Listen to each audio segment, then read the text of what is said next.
Hey friends, Damian Mason with some tips you can use for greater productivity as you work from home. Okay, the coronavirus panic/pandemic issue is upon us. Many of us are working from home. It's not new to me. I've worked from home for my whole career. But if you're new to this, and even if you're not, you probably are being asked to do some telecommuting, teleconferencing, and getting online with your coworkers or clients or what have you. A popular way to do this is with Zoom.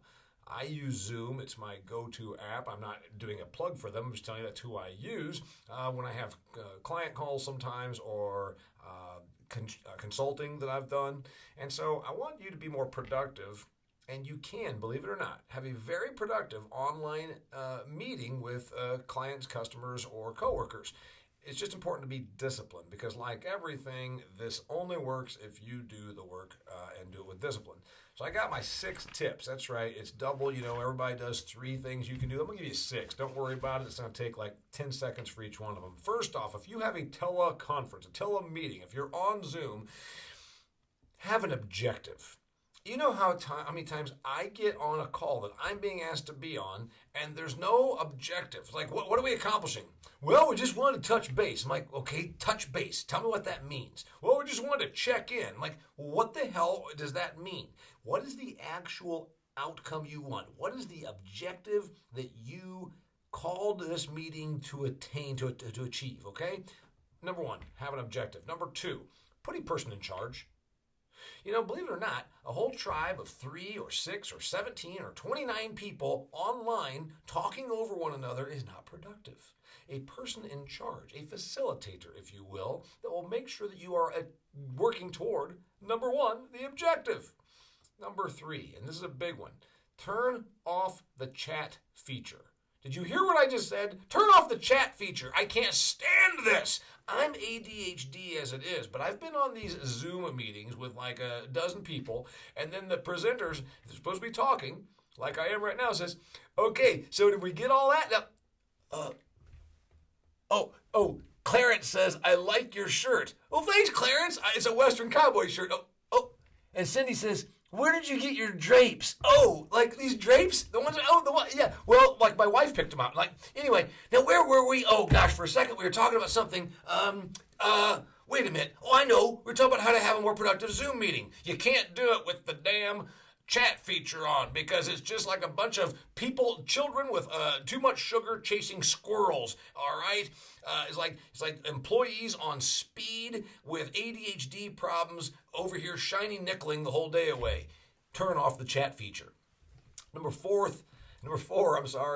tip for how you have a productive teleconference meeting over some format like Zoom.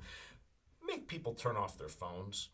You know, you got this attention problem, and not only are they in there chatting and stupid stuff that then distracts what the point at hand is, you got people over here like texting, pretending that they're still being engaged, and they're actually over here doing this. No. Turn your phone off, put it away, take it out, whatever you need to do, silent mode. You're not going to be texting during this call. You're going to be actually dialed into what, again, number 1, what is our objective? The 5th thing, put a time limit on your teleconference. Put a time limit on your Zoom call. Whether you tell everybody ahead of time or not, but it's really good to say, hey, you know what? We're going to get this whacked out in the next 15 minutes. Boom. Now it's got a time limit, it's got a beginning and an end, and it actually forces you to stay on track and be efficient, right? If you knew that you had to get to your objective in 15 minutes, you would probably do so. If you have no time limit, it goes on and on and on with all these, I'm just checking in. Well, maybe we should no, put a time limit on it. And lastly, make sure you get to your outcome. Make sure that you actually have the outcome achieved. That way, the next time you have to do one of these, you are not going to say, oh crap, I don't even know why we're doing this anyhow. Last time we had one of these, nothing came of it. Number 1, you want to be efficient with your Zoom meeting or with your teleconference or your telemeeting or your online seminar or your whatever it is. Number 1, have an objective. Be very clear. Put it at the top of the list. Number 1, objective. Number 2, put a person in charge because when everyone's in charge, nobody's in charge. Number 3, turn off the chat feature. It's maddening. I will not even be in a meeting anymore if they don't turn the chat feature off, because then it's just like a bunch of hyperactive, sugar-infused kids chasing after squirrels. And number 4, make people turn off their other devices so they actually are dialed in, because darn it, I took my time to be here. Why is Cindy over there jacking around and not paying attention? Number 5, put a time limit on it, because then everybody knows exactly what they're expecting. It'll force you to stay on track. And number 6, actually get to the outcome. Get to the outcome, get the result. That way we can prove that we did something on this call and we actually came together for some outcome. I'm Damian Mason. If you're working from home during this strange and trying time, do so efficiently as possible. I help people do business better. I hope this was something helpful to you. If so, please subscribe to my YouTube channel, follow me, keep up with me on my podcast, etc., etc. DamianMason.com.